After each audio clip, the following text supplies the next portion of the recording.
Welcome to another episode of Ring Walk Boxing Podcast. I am Bean. And good morning to Cincinnati, Ohio, USA. And good day all around the world.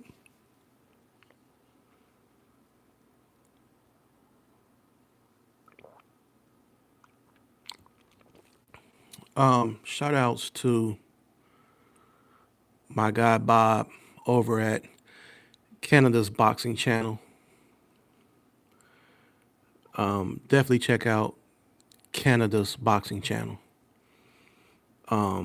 He touched on something I touched a little bit on as far as the potential showdown with Deontay, the Bronze Bomber Wilder, versus Usyk.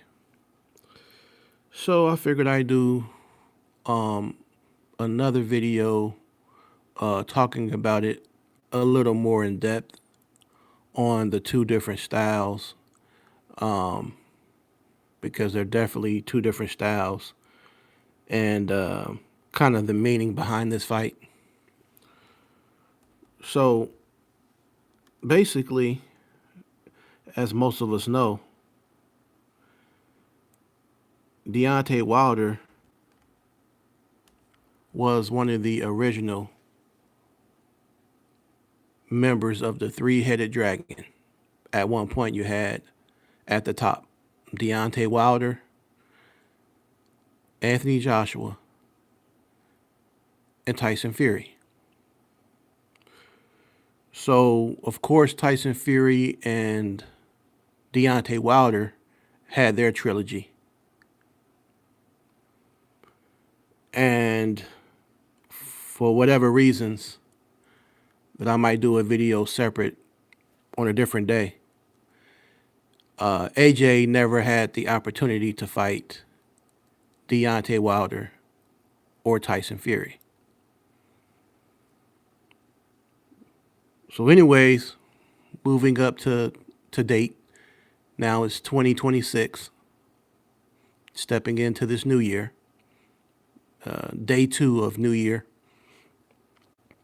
There's a strong potentials that we're going to see Wilder versus Usyk this year. So let's talk about the resume of both guys. Let's talk about the style breakdowns of both of these guys and the mindset and mentality of both of these guys. So let's go with the resume of Usyk at heavyweight first, because he hasn't been fighting that long at heavyweight. So we'll go with Usyk first.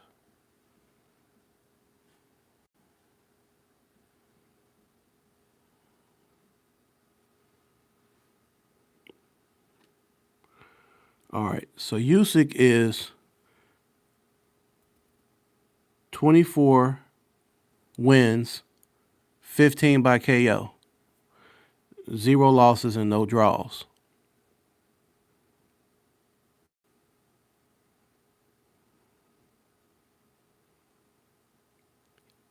Usyk is age 38 years old. He has a 62% knockout ratio, which is not bad for a guy who is more known as a pure boxer, a southpaw pure boxer, and not known as a puncher. 62% KO ratio is a nice ratio, giving his style of fighting. So let's start with the most recent win of Usyk. He's never lost. So last year, he fights Daniel Dubois in a rematch and wins by knockout. Now, at this time, Daniel Dubois was 22-2-0. One of his losses was by Joe Joyce. The second loss was by Usyk, which ended up being a third loss by Usyk. now that Daniel has a total of 3 losses. So let's look at Daniel Dubois real quick. Daniel Dynamite Dubois, prime age of 28 years old, a UK fighter, orthodox stance, 6'5", with a 78-inch reach. Now, his knockout ratio is 95% knockout ratio. Let me say that again, y'all. I want y'all to key in on that.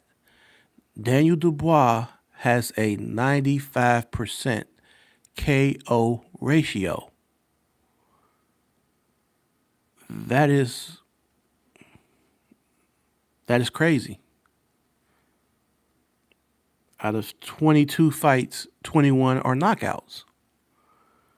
So, and of course, he knocked out Anthony Joshua as well.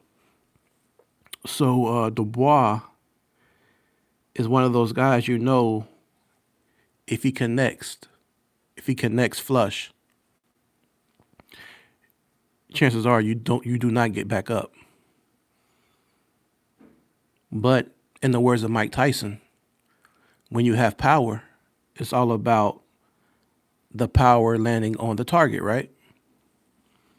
So you have Dubois, who lost to Usyk on his most recent fight. He knocks out Anthony Joshua before that. He TKOs Filip Hrgovic, who has a pretty solid chin as well. He stops him. And he stops Jarrell Big Baby Miller. So those are some sturdy guys there. Now, back to Usyk.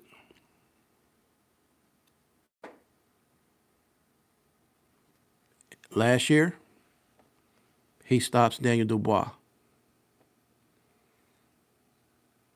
Not just a TKO or not a decision win, but he stops him, and he stops him earlier in this fight. Dropped him, and then gets back up, and then he finishes him. Now the year before that, in 2024, you had Tyson Fury versus Usyk, the rematch. He wins by unanimous decision. Usyk wins by UD. They fought again that same year of 24, and Tyson Fury loses to Usyk by a split decision. So that fight was a little closer than the rematch. But Usyk still edged the win. So you're looking at the guy that pretty much dominated Wilder in their second fight. Tyson Fury dominated Wilder. But in the third fight, he pretty much dominated Wilder, although he was dropped twice. Wilder did land that right hand twice. So what we do know is Wilder does have that power. He does have that right hand that's very dangerous. Now, the fact that he did catch Tyson Fury twice in the third fight and twice in the first fight, is it a situation where it's like a lapse of judgment on the behalf of Tyson Fury? Especially in the third fight, was it more or less the fact that Tyson Fury had gained all that weight? Gaining all the weight, so he wasn't as nimble on his feet. He wasn't doing the irky jerky style that we known him for. He was more or less trying to be on the front foot and take the fight to Deontay Wilder. So maybe that's a big reason on why Wilder was able to land the right hand, perhaps, right?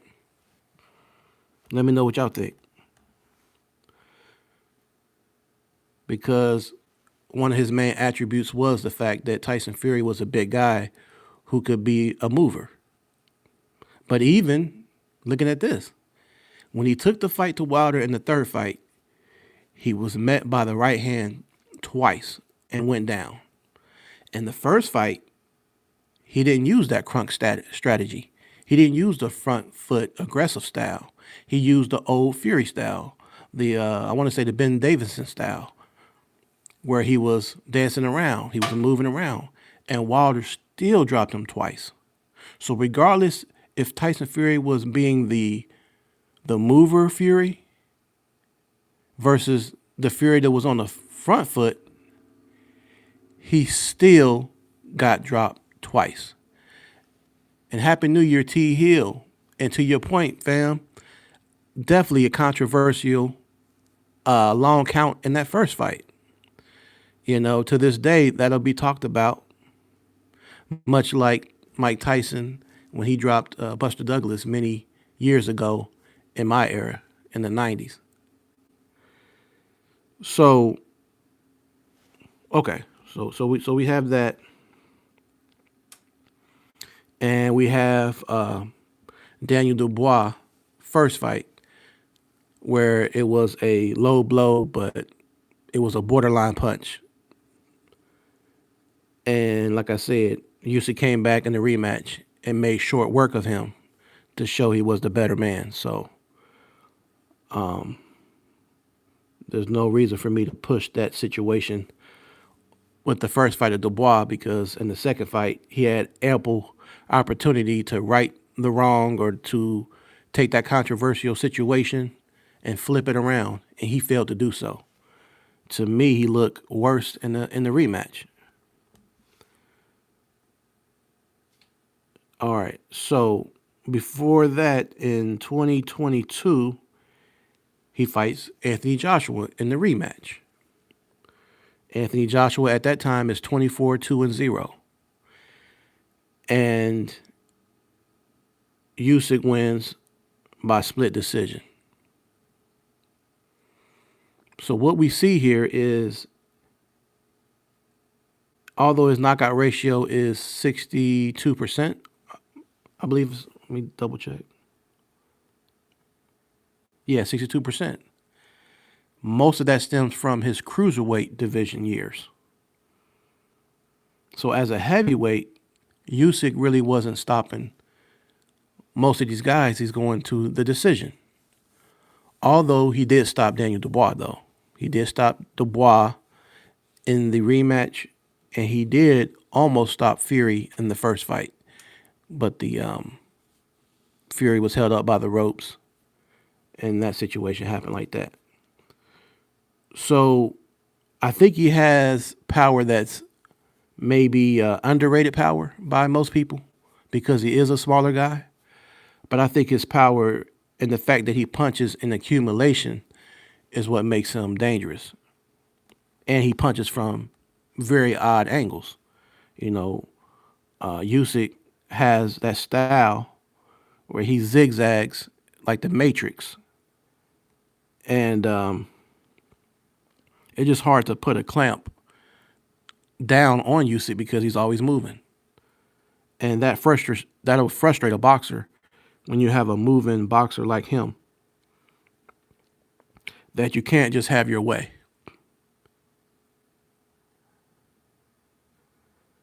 Absolutely, T. Hill in the third fight too, another controversial, count on behalf of Tyson Fury. I think that prior to Usyk, Fury more or less was supposed to be that head guy, like the face of heavyweight boxing, until Usyk dethroned him. So I knew the time was coming. I knew the way that he was somewhat apprehensive to even fight Usyk.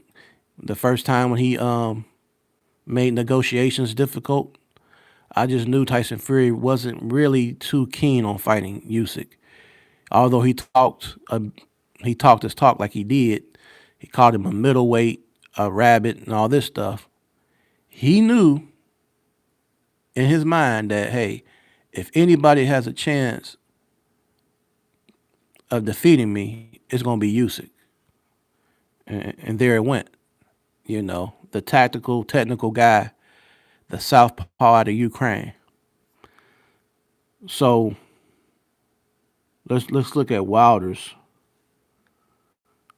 Let's reflect back on Wilder's resume and stuff.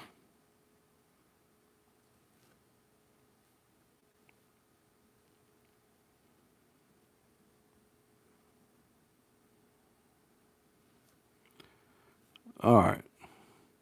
Deontay Wilder is 44 wins, 43 knockouts, 4 losses, and 1 draw.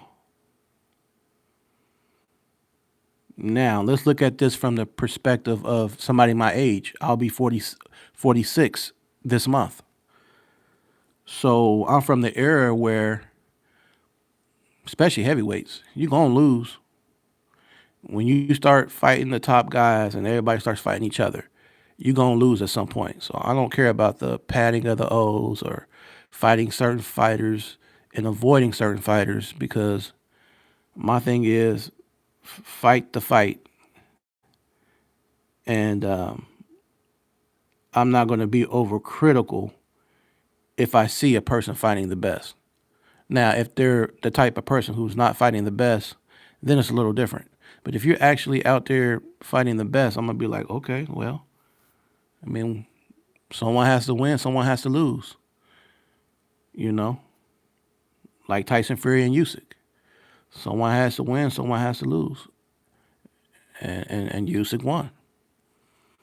Because the best are fighting the best in that particular case. So let's look at Wilder's most recent fight. Last year he fights Tyrell Herndon, who was 24-5-0. He wins by TKO. And if we're being honest, it wasn't, although he did get the stoppage, it really wasn't a great performance. We can say that maybe Wilder had been out the ring since the loss to Zhang, and it was a knockout loss. So I can understand. He was knocked out. He was ring rusty. Going to get into the Tyrell Herndon fight. Prior to Zhilei Zhang, he was dominated by Joseph Parker, just outworked, and Parker had a good game plan and, outworked him and was slicker. In 2022, Wilder knocks out Robert Helenius.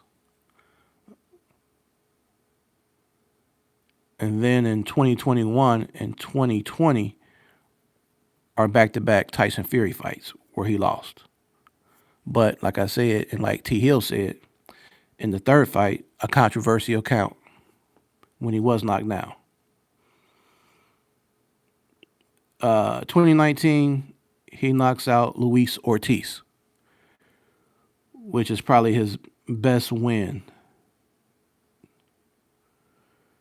And I would say if we had to give him a second best win, it would probably be Bermane Stiverne, which I look at Bermane Stiverne like I look at Charles Martin.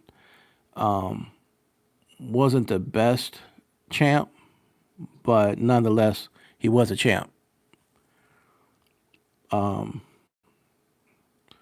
So yeah, so if you look at the style of opponents, Wilder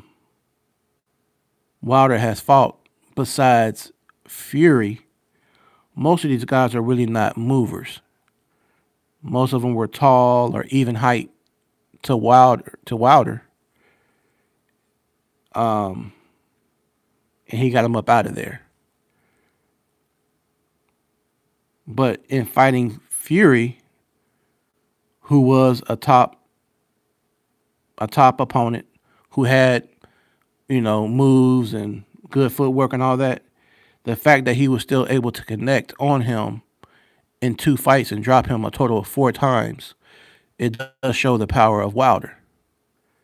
So with Usyk being a smaller guy than Fury, the The impact of a Wilder punch may affect Usyk a lot worse than it would with a Fury or a Zilly Zhang, a guy who's a bigger guy.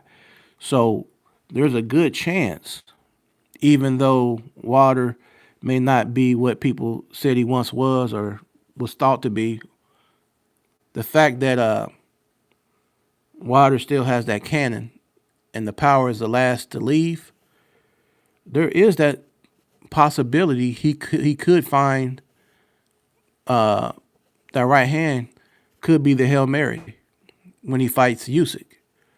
Now, if he was being smart and his trainer was being smart, they would definitely devise a different game plan than the simple line them up, shoot a right hand.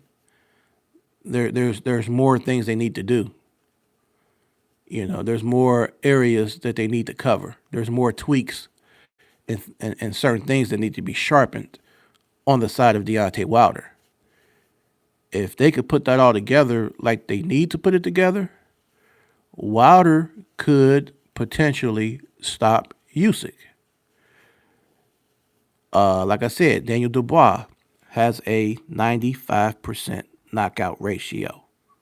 Yet he was unsuccessful in knocking out Usyk. Anthony Joshua has a 89% knockout ratio. He was unsuccessful in knocking out Usyk. However, Deontay Wilder, let me see what his knockout ratio is.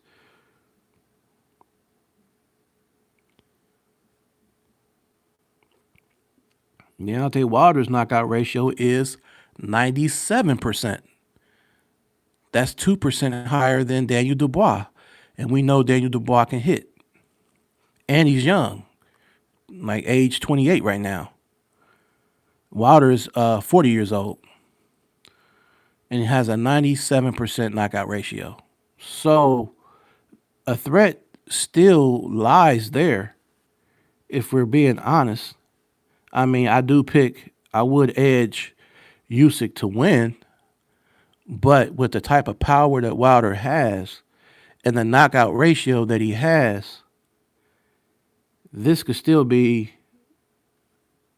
a banana skin. I mean, I'm sure Usyk is pretty confident that he could win, and according to Wilder, he said he feels that Usyk probably wants this opportunity, thinking that his better days have gone by. But one thing about that power, it will always resonate. It will always resonate. T. Hill, you said he should have beaten Fury in the first and third fights. Had him on the ground for extremely long 10 counts. T. Hill, you said, yeah, but Wilder would have to be in apex conditioning and working behind that jab. Absolutely.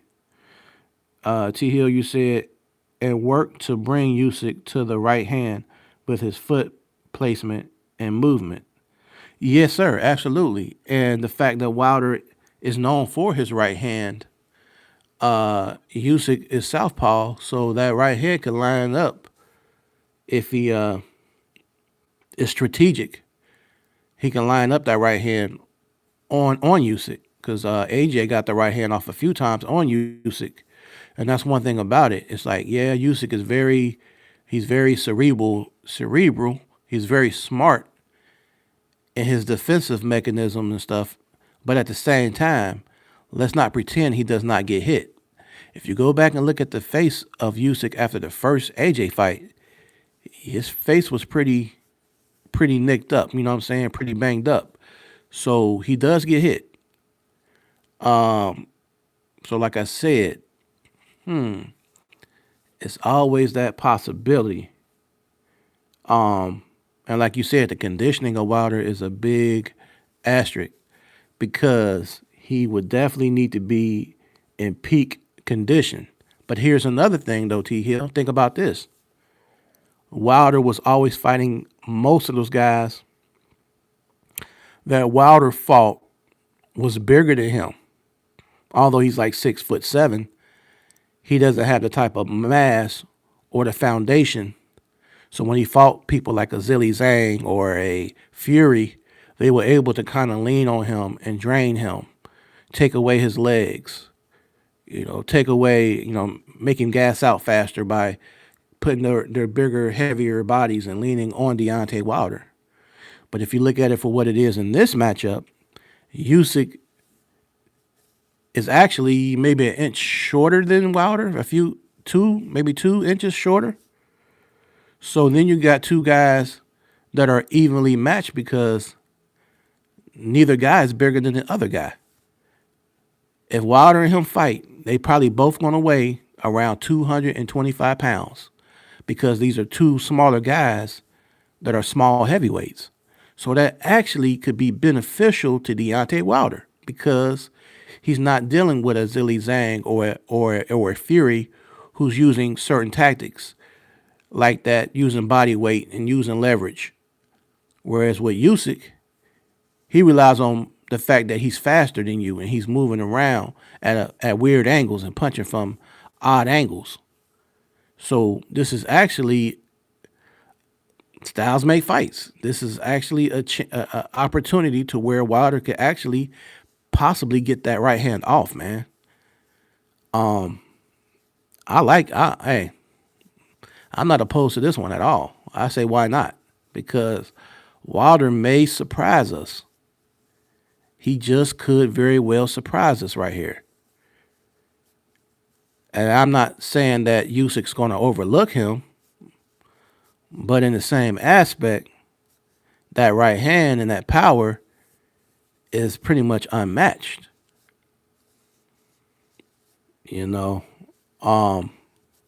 Man. Hey.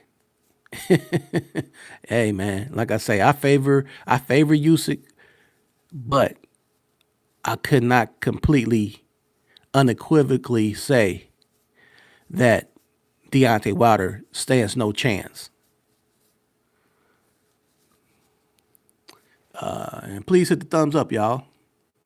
Do me a quick favor. And if you can slide over in the comment, hit the hype button, please. Hit the hype button to help me out a little bit. So since we're right here in January, we're about what? 29 days away from the 31st.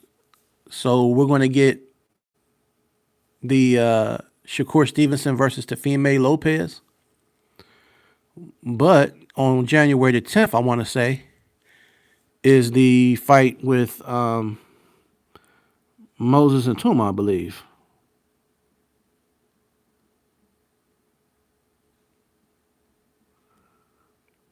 But let me confirm this. I'm sorry, January the 24th.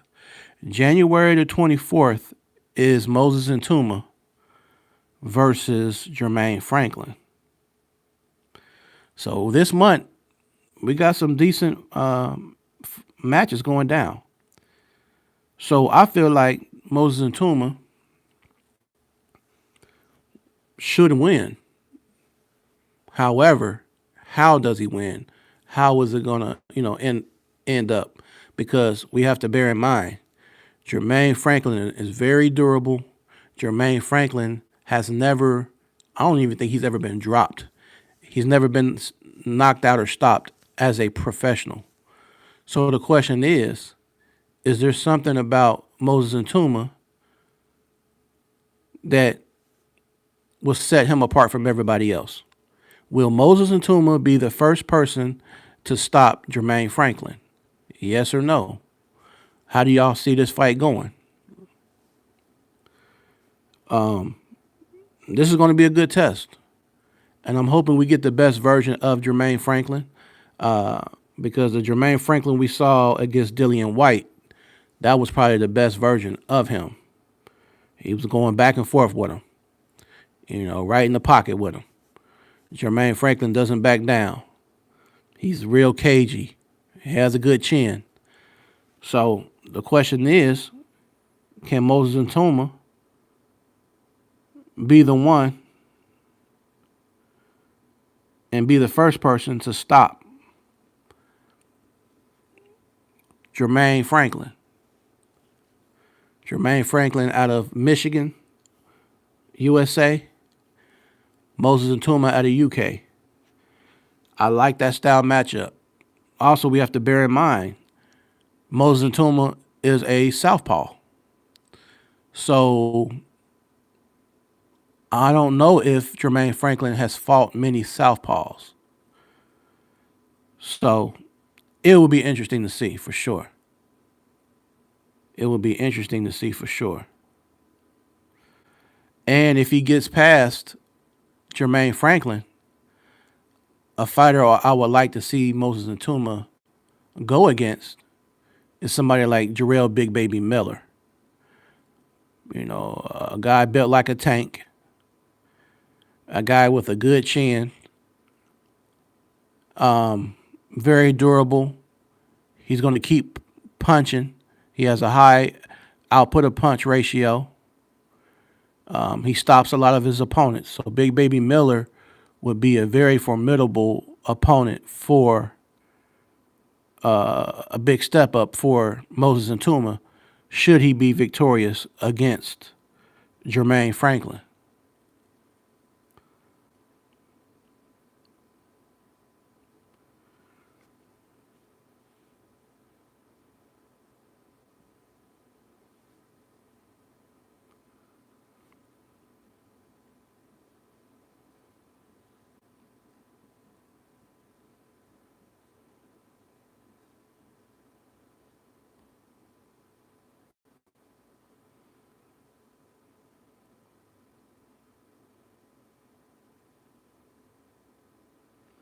So let me know y'all opinion.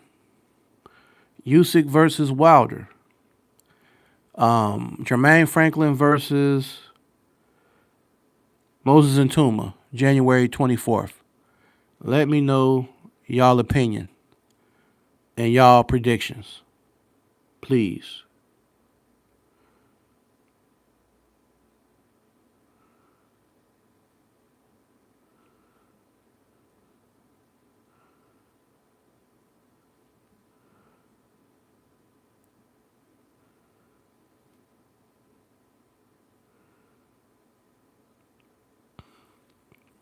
Now, since we talk about the 24th, let's also talk about the 31st of this month because that Teofima Lopez card and it's gonna be good. You know what I'm saying?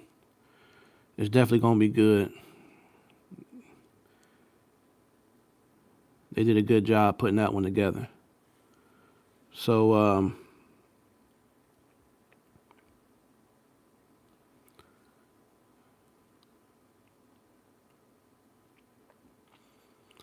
on that card,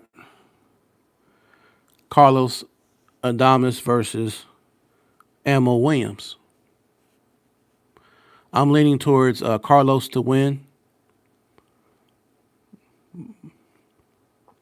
With Ammo Williams being a southpaw, I wonder if that will give Carlos any issues.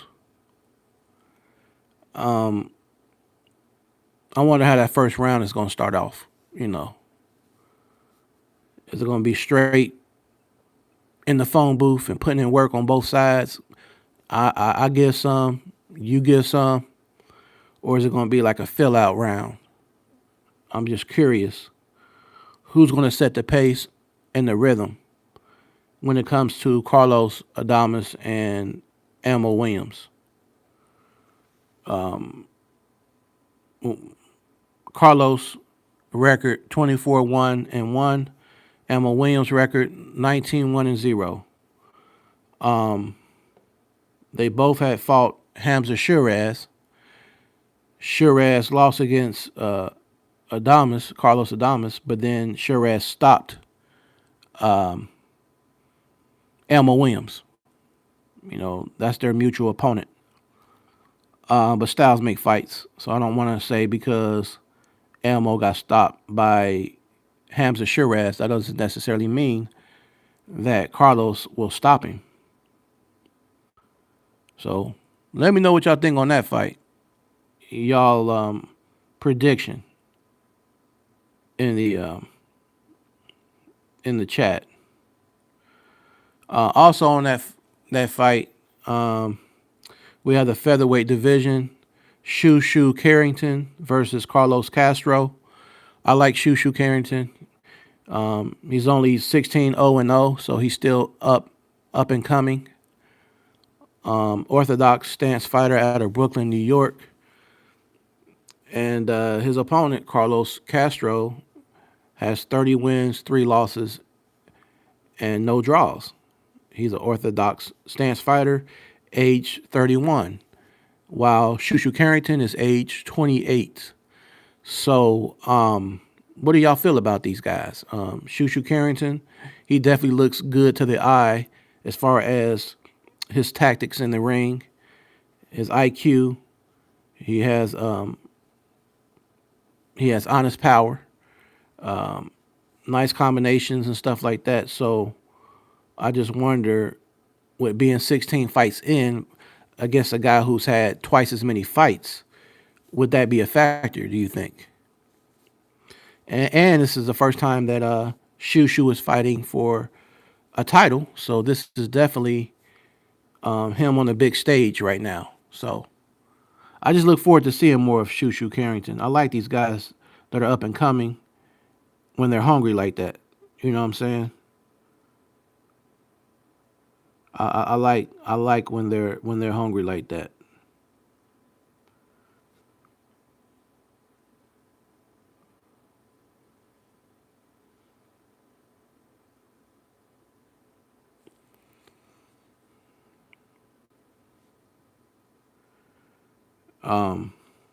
Also on the 31st, on that same undercard, Keyshawn Davis and Jermaine Ortiz. Keyshawn Davis, 13-0 with no draws, orthodox stance, out of Norfolk, Virginia, known as the businessman. We saw Davis KO Burnchek, and then back in 24, Davis stopped Jose Pedraza. So we definitely know Keyshawn Davis has respectable power. He's the right balance of aggression, technical skills, and defense. He's like evenly spread with all his attributes. Jermaine Ortiz, no one really looks impressive against him, even when he loses. Jermaine Ortiz gave a good account of himself when he fought Teofima Lopez.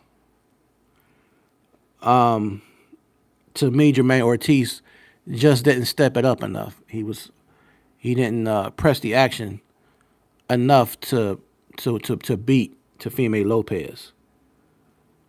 But he's still a formidable opponent. Jermaine Ortiz record: 20 wins, 2 losses, 1 draw. So what do y'all think about that matchup? Jermaine Ortiz versus the businessman Keyshawn Davis. Will Keyshawn stop Jermaine Ortiz? Do y'all think that'll happen?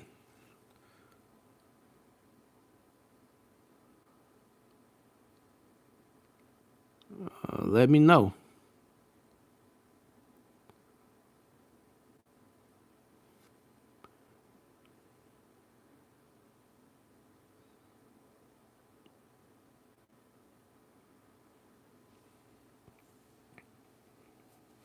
I mean, a lot of people give praise to Shakur Stevenson's performance against Jamel Herring. I feel like Jermaine Ortiz also had a great outcome and a great performance against Jamel Herring as well. So let's not overlook his performance against the same mutual opponent that Shakur had fought. Now, as far as the main event, what do y'all think? Teofima Lopez, the takeover versus Shakur Stevenson, January 31st, 2026. How do you see that fight playing out? Because some people say it won't be close. I've been saying 50-50, but if I'm looking at the more consistent of the two, I do have to say that Shakur Stevenson is more consistent.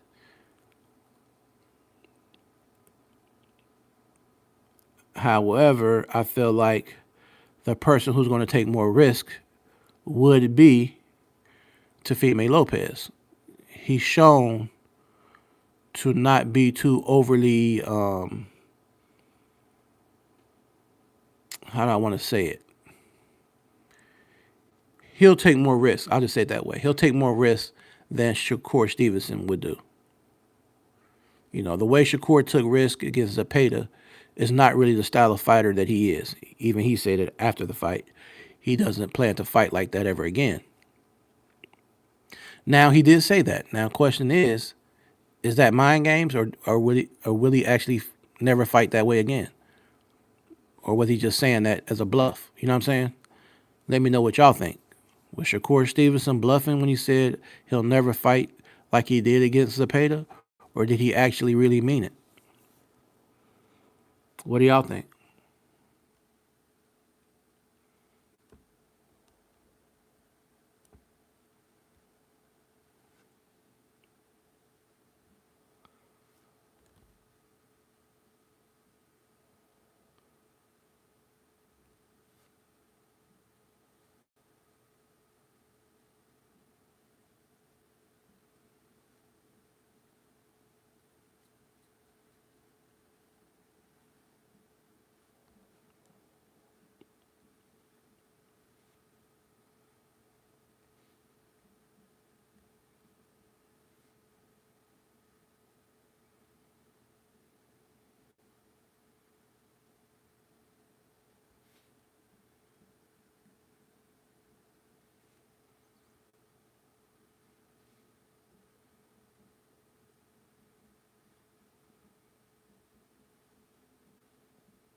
Also, I believe it'll be this month, is the Ajit Cabiel back in the ring. I'm happy for Ajit Cabiel to see him back in action because, like I said before in another episode, it seems like these heavyweight boxers are fighting maybe once a year and once every 18 months. You know what I mean? It's way too long for a heavyweight, for any boxer to be out the ring. But it seems like it's more prevalent with heavyweight boxers. These guys need to stay active. You shouldn't be fighting anything less than twice a year. At best, you should be fighting 3 times a year. And it just makes you wonder, like, what will happen? Because most likely, I see Ajit Cabiel winning this fight by stoppage against Damian Kimba. Most likely a body shot. So then he wins. Then maybe Ajit Cabiel versus Fabio Wardley, perhaps. That'll be a good matchup. And at the same time, Wardley needs to stay active. Fabio Wardley needs to figure out something and stay active in 2026. Keep him active. So then at the same time, you got Ajit Cabiel doing his thing with Damian Kimba. And then hopefully those two guys can meet up Wardley versus Ajit Cabiel. You know, so let me know what y'all think. Like I said, I feel like Shushu Carrington has this big title opportunity, so he's gonna make the best of it for sure. But Carlos Castro ain't coming to lay down, and he's had twice as many fights. So, what do you think about that, fam? Cam J, Shushu Carrington versus Carlos Castro. What's your prediction? And Happy New Year, Cam J.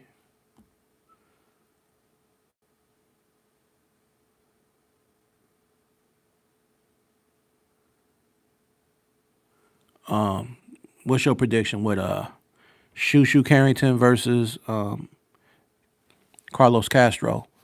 And what's your prediction for Emma Williams versus Carlos Adamas? Do you think Adamas is going to stop Emma Williams? Keyshawn Davis, do you think he can stop Jermaine Ortiz? Or you think it's going to be a decision type of situation with Keyshawn versus Jermaine Ortiz?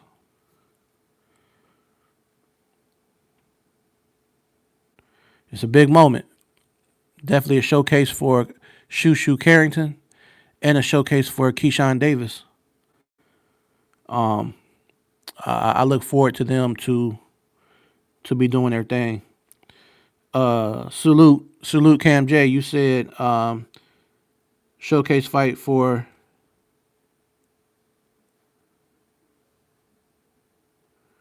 Adamas as well.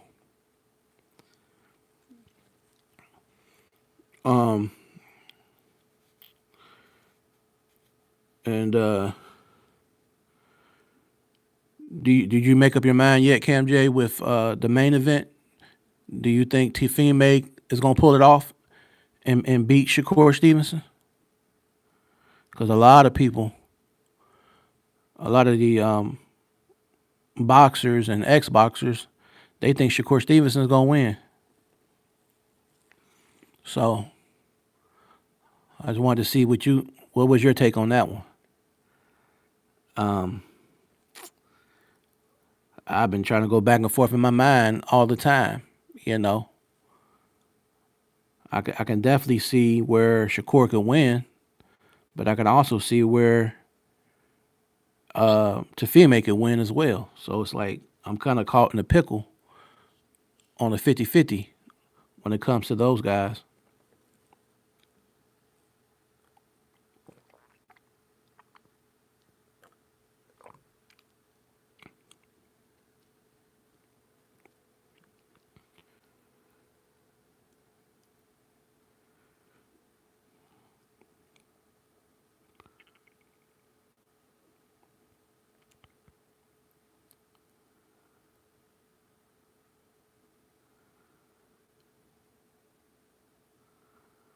And what do you think about that matchup, Stephanie Hahn, 11-0-0 versus Holly Holm? Do you think Stephanie Hahn can? You think she's gonna give Holly Holm the business? Because Holly Holm, she looks really, really good, man. I've seen some of her training footage. She's in very, very good shape. So, Holly Holmes is a vet, but I don't know, man. But man, she looked very crispy, man. When I seen Holly Holm on those mitts, man, she looked crispy, man, and she looked very limber, like she was working out. And her training footage, man, she looked very, very good. So I don't know, man. We gonna see tomorrow when that goes down on the MVP the zone card.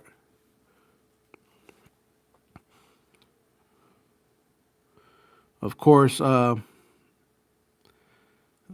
fight with Holly Holm and Stephanie will be for the WBA lightweight title. And Stephanie Hahn, in that interview, she said she's a fan of Holly Holmes. but she said this is my moment and I must knock her out. So Stephanie is saying she's gonna knock out Holly Holm. So that makes up for a good build up when you hear that kind of talk. You know what I'm saying? Man, Baney Bridges. I seen her at the press conference a little bit, and she talked about having her newborn son. Of course, with she got a baby by Kell Brook, former boxer. Kell Brook, Special K. Ebony Bridges versus Alexis Ari- Arizia, bantamweight. Um, Ebony, she hasn't had a lot of fights. Neither has Alexis. So that's pretty much an evenly matched fight. So I really don't know how to call that one in particular because neither one of them has had a whole lot of fights, or either neither one of them has a big name on their resume yet. So it's kind of hard to say on that end. Crystal Rosado versus Tania Walters, two ladies that are short in stature. Crystal 5'3", Tania is only 5'1". Tania's record, Tania Walter, her record is 7-3-0. Meanwhile, Crystal Rosado record is 7-1-0. So they have a very similar record. Crystal Rosado's had 8 fights, whereas Tania Walters had 10 fights. So that's an evenly matched fight for sure. I like the way the MVP has had most of these fights on here for the women card are evenly matched. Now the main event, Amanda Serrano versus Reina Tellis. Reina is 13-0-1. So she only had 14 fights in her career, whereas Serrano, she's been in the game for a good while. So she has more experience, and the fact that she fought a trilogy with Katie Taylor, that kind of takes her to a whole nother different mentality, in my opinion. And Serrano has a 65% KO ratio. Reina Tellis has a 38% knockout ratio. So I'm going to lean, and I'm going to have to take Amanda Serrano over Reina Tellis. And one thing about Serrano, she's a busy fighter. She should have been more busy in the last fight against Katie Taylor. She tried to be more technical, but she should have just went in there and had a dog fight like she did in the second fight. That's one thing about Amanda too. We know she can fight like that. She could be technical, but she got the dog in her too. So I feel like she's gonna bring it to Reina Tellis and maybe even stop her down the stretch. She might stop her in the later rounds, possibly. So we're gonna see tomorrow. We're gonna definitely see tomorrow on that MVP the zone card.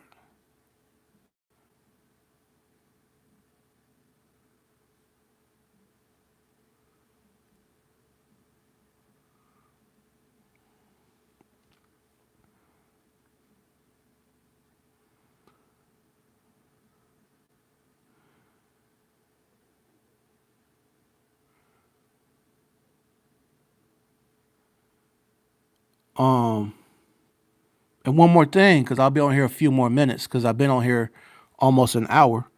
But what do you think, KMJ, about Usyk versus Wilder? Do you think Wilder would get it off?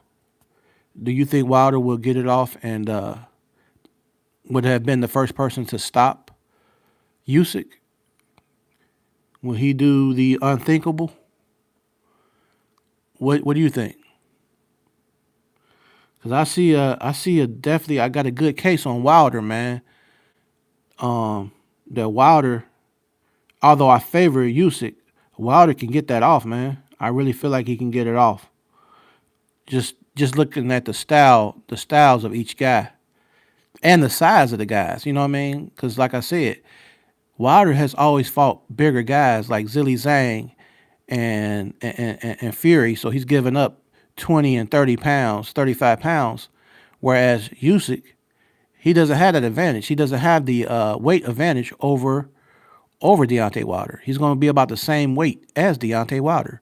So all the leverage, all the leaning, all that stuff wouldn't it wouldn't have no type of hold no type of weight as far as against Wilder. If anything, Usyk is just going to be moving every round, and he's going to have to be conditioned to where he can move every round because Wilder is dangerous every round. So all 12 rounds, Usyk has to keep moving. He has to keep moving. He's not going to want to get in the clinch too much because he could get clipped. So he's going to try to stay away from that right hand. He's going to try to negate the right hand of Wilder. But like I said, I feel like Wilder, if he has the right plan and the right trainers, he can get that off. And Malik Scott said a long time ago that if Wilder fought Usyk, that Wilder would knock him out. But the question is, we know he has the power to knock him out, but it has to land. So, how would he get it off? That's going to be the hardest thing is how does he get it off?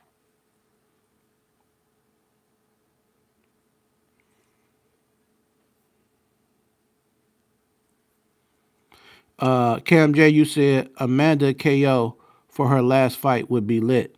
Absolutely, man. That would be that would be off the chain, fam. If she can do that, that would be off the chain for Amanda Serrano. That would be the way to go out. The way to go out.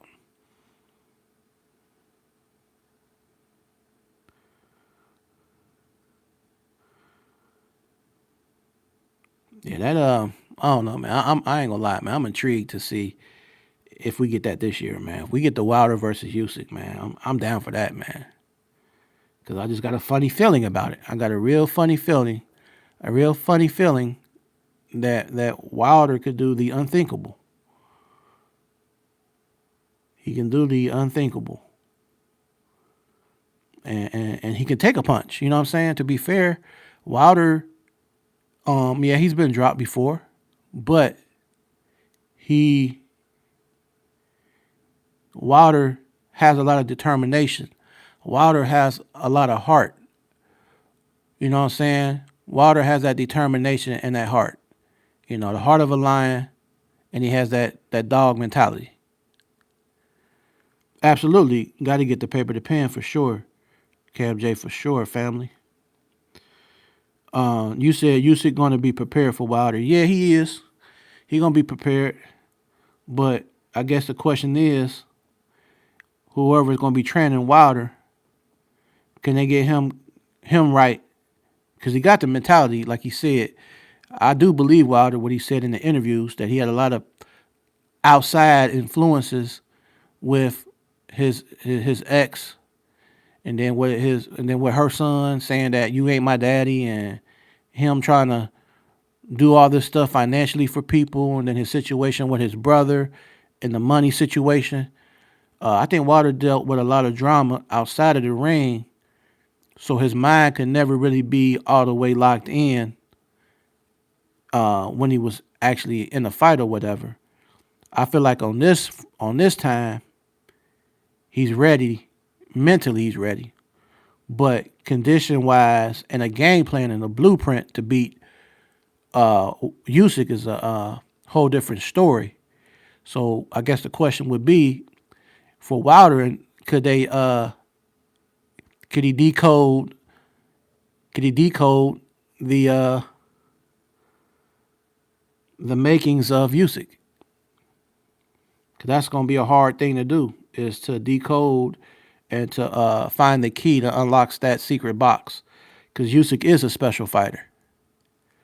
But Malik Scott said on more than one occasion that Deontay Wilder could stop Usyk. And I know sometimes Malik Scott he can be, because Wilder is like his brother. So maybe he's saying that. But I don't see a whole lot of bias when it comes to Malik Scott. He's well spoken, and usually he's sensible. Now, sometimes he says stuff, I'm like, man, why did he say that? But overall, most of the time, Malik Scott is very sensible when he's talking. Now, he did go far when he said something about Muhammad Ali in comparison to Wilder. I'm like, I don't know why he said that one. But in other regards, Malik Scott be on point. So, but like you said, got to get the pen to the paper. So we going to see. We going to see. And you said still 50-50 fight for T.O. versus Shakur. Absolutely, man. And hey, you said Keyshawn may stop Jermaine. So, yeah, man, hey, man, this month going to be all right, man. This month, January 2026, all right. And then we got the Ajit Cabio fight coming soon. We got the, on the 24th, we got, this month, we got the Moses Ntuma versus Jermaine Franklin. Moses Ntuma versus Jermaine Franklin this month. And in February, in Detroit, we got Clarissa T-Rex Shields versus Franchon Cruz DeZern. I'm going to have to take Clarissa Shields. I just feel like her skills and her intangibles and capabilities defensively as well as offensively is going to be too much for Franchon Cruz. That's one thing I got to say about Clarissa. I could have my opinion about some of her personality traits or whatever, but when it actually comes to being in the ring, I feel like her IQ is going to be above Franchon Cruz DeZern. Because with Clarissa, when I seen her on the her mitt work recently, man, she was snapping them punches crispy, and had very, very good foot placement, punch placement. Yeah. Clarissa Shields, man, she be doing her thing, man. I think the fight that we all want to see really is Clarissa versus Shadeja Green. So hopefully we get that later this year or the beginning of 27. But I want to see Clarissa Shields versus Shadeja Green. Shadeja Green is hungry for that fight. She knows that Clarissa is respected in the ring. She knows Clarissa got skills. But Shadeja Green ain't backing down from the smoke. So I'm hoping they can make that happen soon after this fight goes down. So because I feel like I said, I definitely feel like Clarissa's going to win the fight.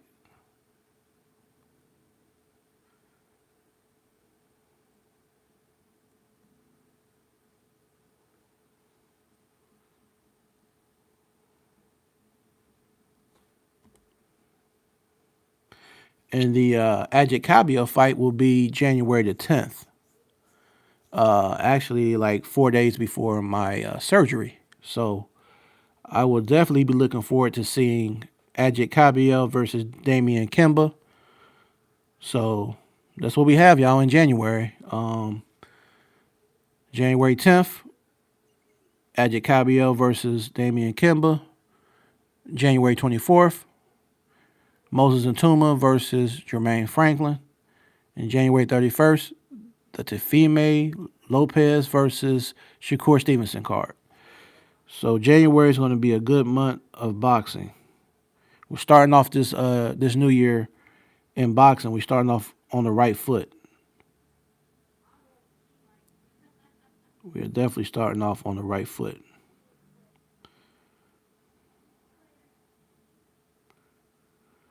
All right, man. So I appreciate everybody who pulled up here today at Ringwalk Boxing Podcast. Today is Friday, and I will definitely be on here on Sunday to recap the MVP card from tomorrow. I haven't decided if I'm gonna go live during the fights tomorrow. I may. But if I don't be on here tomorrow, I'll definitely see you on Sunday at 6 p.m. Eastern Standard Time, USA. And like I say, if you revisit this video later on, hit the thumbs up for me one time. Also, slide over on the comment and hit the hype button. It's free. Hit hype and hit thumbs up, please. Share this video in your group chats. Share this video on your timeline, on your Twitter, on your FB, on your IG, on your TikTok, wherever. Just share it everywhere. I appreciate all the support, your unwavering support. I want to say shout outs to everybody at home, Zone 15. Shout outs to my brother JC. He'll be here Sunday for sure, like he always is, and we'll be doing our thing, here at Ring Walk. But today is just me, Dolo, here and, doing what we do, right? When it comes to boxing. Again, salute to everybody. Cam J, T Hill, I appreciate you guys. Always keep it solid like you do. And I'll see y'all on Sunday when we recap the MVP card. And y'all all be safe. And I will see you on the next round. Peace.